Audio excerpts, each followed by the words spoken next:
ఈరోజు తెలంగాణ రాష్ట్రంలో ఉన్న కాసాని జ్ఞానేశ్వర్ గారు, బండ ప్రకాష్ గారు, అదేవిధంగా ఈటెల రాజేందర్ గారు దయచేసి ఒక్కసారి ఇమ్మడి గోపన్న కుటుంబం వైపు చూడండి. ఒక ముదిరాజ్ బిడ్డ ఎంపీపీగా సర్పంచ్గా పోటీ చేసి గెలిచి ప్రజల మన్ననలు పొందుతున్నటువంటి సందర్భంలో, ఒక ముదిరాజ్ బిడ్డ రాజకీయంగా ఎదిగేటటువంటి సందర్భంలో వారి యొక్క అభివృద్ధి గిట్టకుండా అగ్రకులాల వాళ్ళు ఖచ్చితంగా దీంట్లో ఉన్నారు.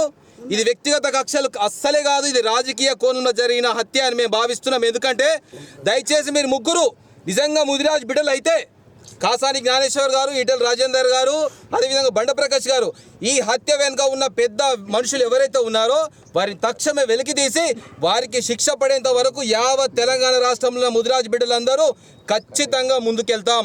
ఖచ్చితంగా కార్యక్రమాలు మా పెద్దలు ఎవరైతే ఉన్నారో రాష్ట్ర అధ్యక్షులు కానీ ఉపాధ్యక్షులు కానీ ఒక ప్రణాళిక చేయబోతున్నాం. ఒకవేళ ఈ కుటుంబానికి న్యాయం జరిగేలా వారికి శిక్షలు పడితే మంచిది. శిక్షలు పడకుండా వాళ్ళు తప్పించే ప్రయత్నం చేస్తే మాత్రం ఖచ్చితంగా తెలంగాణ రాష్ట్రంలో ఉన్న 60 లక్షల ముదిరాజ్ బిడ్డలు రోడ్ల మీదకి వచ్చి బరాబర్ ధర్నాలు చేస్తారు, బరాబర్ రాస్తారోకలు చేస్తారు. ఎందుకంటే ముదిరాజ్ బిడ్డలు రాజకీయంగా ఎదగద్దా, ముదిరాజ్ బిడ్డలు ముందుకెళ్ళొద్దా, వీళ్ళు ఈ రాష్ట్రంలో ఈ దేశంలో బతకడానికి హక్కు లేదా? దయచేసి మీడియా వాళ్లకు, పోలీస్ శాఖ వాళ్లకు మేమందరం రిక్వెస్ట్ చేస్తూ ఉన్నాం. మేము ఇంకా శాంతిగా అడుగుతా ఉన్నాం. తక్షణమే ఎవరైతే ఈ హత్య వెనుక ఎవరైతే ప్లాన్ చేసినారో వాళ్ళందరినీ ముందుకు తీసుకొచ్చి చట్టపరంగా శిక్ష వేయాలని ఈ ముదిరాజ్ బిడ్డలందరి తరఫున కోరుతున్నాం. జోహార్ గోపెన్న, జోహార్ గోపెన్న. ముదిరాజుల ఐక్యత, ముదిరాజుల ఐక్యత, ముదిరాజుల ఐక్యత. మాకు చంపిన క్యాండిడేట్ కల అంతే, చంపిన క్యాండిడేట్ కల మాకు కూడా పిల్లలు ఉన్నారు. పోలీస్ రక్షణ లేకుంటే మేమేం చేయలేం. మేము కూడా పిల్లలు భద్రతలోకి వెళ్ళామా? ఎందుకు పోలీస్ రక్షణ లేకుంటే ఇప్పుడు అన్ని బయటకు వదిలిగా మీరు చేతులు పెట్టుకుని ఎందుకు కూకుంటారు? అన్ని కూడా మేము నాకైతే మాకు కూడా కత్తులు కూడా ఉన్నాయి. వాయిస్ గట్టిగా ఈరోజు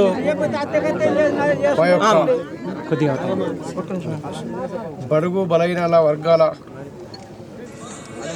ఆశాజ్యోతి మరియు ముఖ్యంగా మన ముదిరాజ్ సంఘాన్ని ముందుకు తోలేటువంటి వ్యక్తి నేను. ఒక జిల్లా మత్స్యకార ప్రజలు నాకు మాట్లాడి వీలు అసలు. ఎందుకంటే ఒక ముదిరాజు ఒక వర్గానికి చెందినటువంటి గరీబులు ఆ రోజు అక్కడ ఉండి వాళ్ళ క్షేమాలు కోరుకున్న వ్యక్తి ఈరోజు ఇంత దారుణంగా హత్య చేయడం అనేది ఈ నిజామాబాద్ జిల్లా కాదు, యావత్ తెలంగాణలో బీసీలందరం ఈ ముదిరాజు కులమే కాకుండా బీసీ కులాలను ఐక్యత అండి.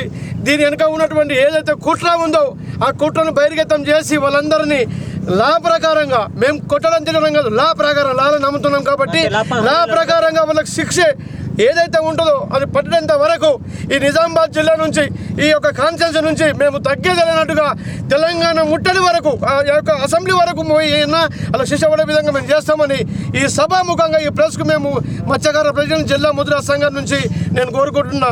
జై తెలంగాణ, ఈ యొక్క జై ముదిరాజ్, జై ముదిరాజ్, గోపన్న అమర, గోపన్న గోపన్న.